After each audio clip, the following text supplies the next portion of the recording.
Well, it's just about showtime. Speaking of horses, and we are here in Madison, Wisconsin. This is day 3 of the World Clydesdale show. This is Saturday, and we have day 3 and day 4 to go. We're getting ready for a huge ladies kart class. 50 entries will be coming in the arena very shortly. So we'll have some highlights of that and highlights of other action in just a little bit.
This is the ladies kart class. We had 50 entries in this class, so there were many splits, many divisions to get to this point. We're just about ready for the placings of the ladies kart class on Saturday afternoon at the Clydesdale World Show in Madison, Wisconsin. So let's listen. The placings for our world champion are coming next.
Today.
welcome to Speaking of Horses. We are at the 2018 World Clydesdale Show.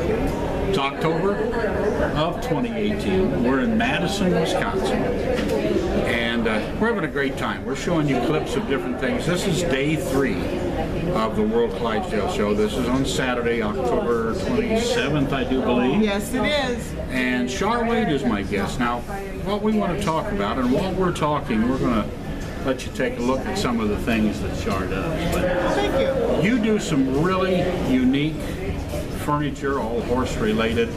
It could be Clydesdales, but it could be any breed. You're not specifically set up to do the Clydesdale, but you do everything. Yes. Tell us a little bit about what you do. I am an artist. I do paintings. I make my base paintings, and I do multiple breed shows. But this one I've consolidated and made Clydesdale furniture. And I make ornaments of all different breeds. And I've done it over for 25 years, and I've made Santas who are in collections from around the world. Patrick Swayze has had some of them. I've done work for Wayne Newton. My Santas have been in the museum in Oklahoma, and they're in the Kentucky, the Madison, the Kentucky, no wait.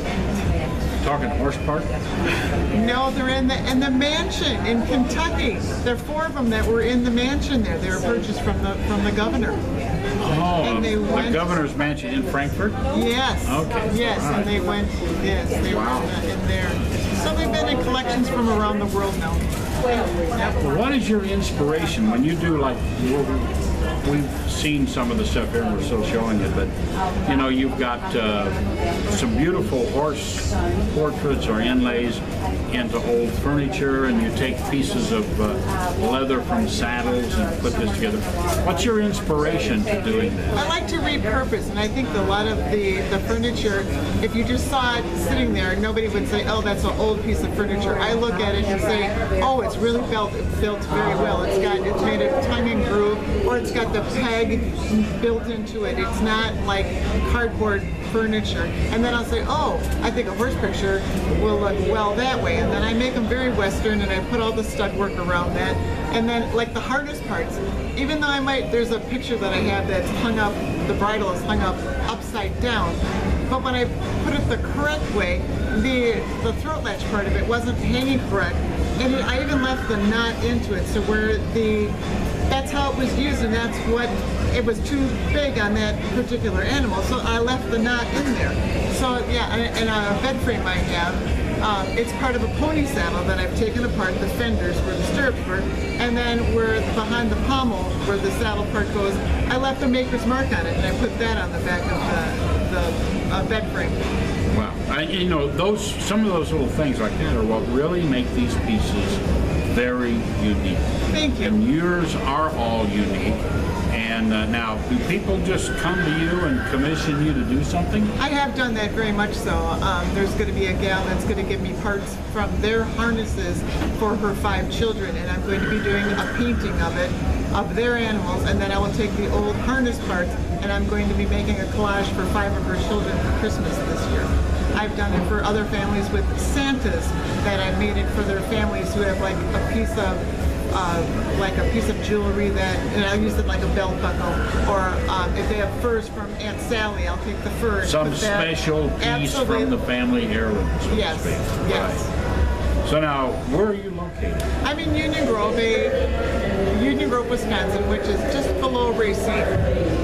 But you work worldwide. Yes, I have gone from Massachusetts all the way out to Colorado to big shows. Yep, and I do online with the Facebook. I don't have a website because it's too hard to, because everything is one of a kind. As soon as I get it posted, it will be sold. I do a lot on Facebook with Charlene Wade, and then it'll come up very soon that I'll be putting things on there, and then I'll have like a number by it, and then you can order that, or say you need a different breed on that particular ornament or so forth on that. Okay, so you can order that style and then have your breed put on it if you wish. Yes. Right. Okay. Yes. Well, you know, the horse world is a unique world, and people love to, there are people who do horsehair art. Yes. You know, and make some wonderful things out of horsehair. And a lot of people, like if they're losing a horse and they have to euthanize, you know, they save a chunk of tail or mane, and they have things made out of it. People are very sentimental about their horses. Yes, they're part of the family. Coming to you for pieces like this is a big deal for a lot of people. Yes, it is. I make a lot of shadow boxes and I'll take a special, a monumental ribbon that's meant something to them that they've done with that horse. I'll put maybe some of that horses, or I'll take part of that bridle and I'll incorporate that into a shadow box. Yes. Right. So, do you have horses? Yes, I do. I showed Arabians for about 20 years, and now I have a Hoflinger stallion who is very, very drafty. He's only 54 inches tall, but he wears a 25-inch collar. He's got this huge. He's got this massive neck. Oh, right? He looks like a mini Belgian, absolutely 100%. And he's gone in the ADS driving carriage classes, and he's won in the draft divisions multiple times. And if you're, you know, like here we are at the World Clydesdale show, but you know, if you're looking at a smaller version of a draft horse, basically a Haflinger is in that category. Yes. And they're very versatile in that area too. Yes.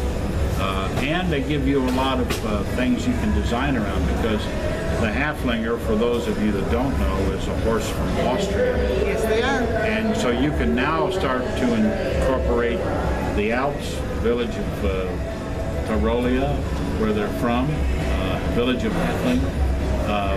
Right where they were. Matter of fact, and you probably know this, but the Haflingers were in the area of the Alps where the Von Trapp family escaped when in the movie in Sound of Music about the Von Trapps escape was over the same region where the Haflingers developed.